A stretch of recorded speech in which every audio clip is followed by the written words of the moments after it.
Hey there guys, Next-Gen Striker here, back again. Sorry it took so long, I was gone a lot, but now we will continue Batman Week and wrap it up as quickly as possible because I want to move on.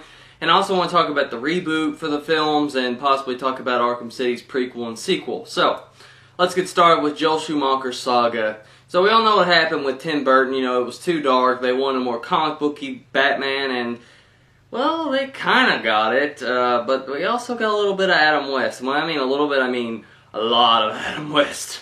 But yeah, let's start with Batman Forever. So, Batman Forever. It's actually a pretty good movie, and I do like it. But I think he went a little bit too far, like he does with a lot of his movies. So, the film starts off, and Val Kilmer, I think that's his name, right, as Batman. He's actually pretty good. I like him. He has a few corny catchphrases, but overall, not bad. And the suit wasn't too bad until the end. It got a little, you know, when they had the change in the suits, it was a little weird. But, you know, that was for toys, obviously. That's why they do that in both of his movies.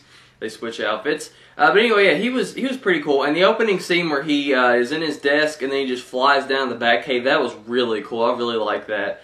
And the Batcave looked nice. You know, we got Alfred back again. We've got the same Commissioner Gordon. You guys already know what I think about those. And in this movie, we get Two-Face, Riddler, and Robin added in, along with this love interest, and Batman's like, ooh, this is the first time I felt love. Really?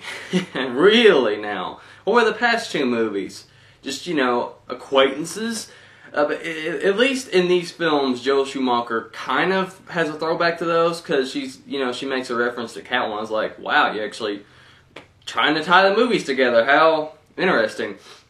And believe it or not, Tim Burton is actually a producer on this movie. I did not know that, but when I rewatched it, I was like, huh, Tim Burton on a campy, cartoony Batman movie. That's very strange, because he wouldn't like to do that. But anyway, going back to the character. So, Two-Face is, well, a cartoon. he's not Two-Face. I mean, he's okay. Tommy Lee Jones, he's alright, but he's not that great either. He's okay. He's okay. I can bear him. Now, the Riddler is Jim Carrey. A lot of people like Jim Carrey as the Riddler. But to me, he took it way too far. Way too far. I mean, he was good for a while, and then about halfway through the movie, he just goes crazy. He just becomes Jim Carrey. And I was like, why did you do that? You were doing so good as the Riddler. I mean, you were kind of crazy, yet kind of smart. It worked, but yeah, he went too far. Like the rest of the movie. And Robin. I liked Robin as Dick Grayson, but I did not like Robin as Robin because, well, he was just too campy. He was alright in this movie. It's really Batman and Robin where I can't stand him anymore, but you know. So anyway, with the plot of the movie, I really, really liked the movie. The first half of the movie was fantastic. A few corny catchphrases, great. But then, as soon as it hits the halfway point, when Robin's parents die and he becomes Robin, for some reason, I don't know why, the movie just gets, like, unbearable almost. I don't know why, it gets, like, really campy for no reason. So yeah, overall, film was decent, really good halfway through, other half was almost unbearable, so overall decent film. The score also wasn't as good as the Tim Burton one. It was, again, okay, but it wasn't spectacular. But then, Batman and Robin happens. I think we all know what's wrong with that movie. But just I'll briefly go over this. I mean, I don't want to go over pretty much what other people have said because there are so many just ridiculous things in this movie. Bane was not Bane. He was raped, which a lot of people don't seem to notice until The Dark Knight Rises. I noticed it before that, but no one else did. He was horrible.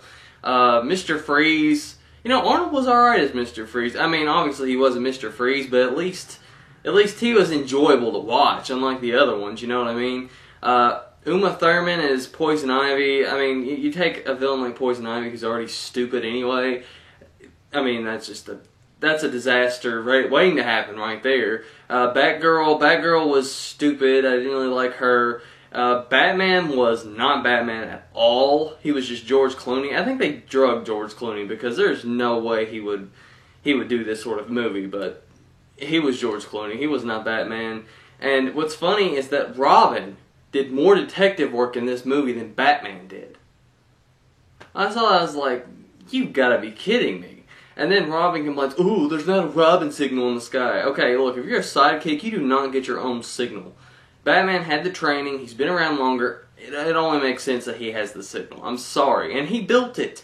Robin, if you build your own signal, you can have one. But you know what I'm saying? He's just whiny in this movie, which is why people don't like him. He's actually not a bad character if they do it right. Look at Arkham City and look at the animated series. They do him right.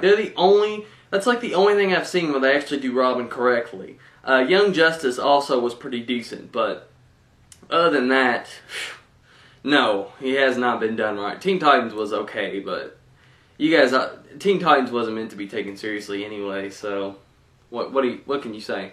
But yeah, overall the movie was just crap. I could not stand this movie.